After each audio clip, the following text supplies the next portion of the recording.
once, you were a stranger to the world beneath the waves. Clouds of brilliant blue and glistening gold appeared only when you closed your eyes. You could just imagine the velvety touch of a graceful ray.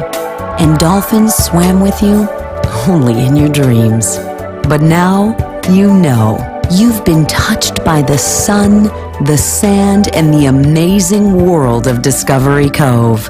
Your tan may disappear, but the memory never fades. From the moment you enter this lush paradise, you feel as if you've been transported 1,000 miles away from civilization. You hear the call of exotic birds as you wander along meandering pathways, lined with rich green foliage and vivid tropical blooms. Did you expect to meet a flamboyant macaw? Or touch a fuzzy sloth? Slowly, gently, you allow yourself to reach out, escape, and become one with Discovery Cove.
chuẩn bị làm cái gì? Ok, go.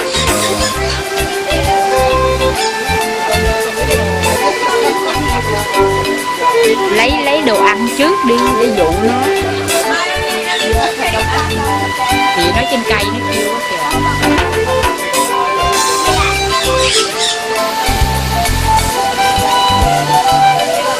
Yeah. Dễ thương quá cơ. Cười.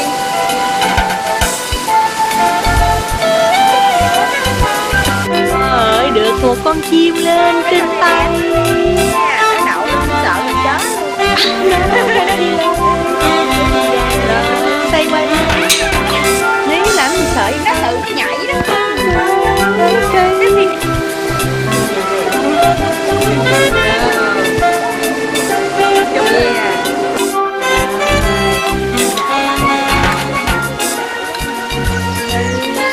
Cái con cái màu đẹp kia.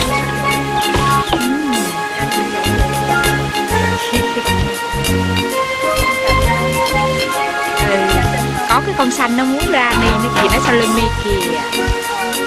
Yeah, đi lấy này một cái thôi.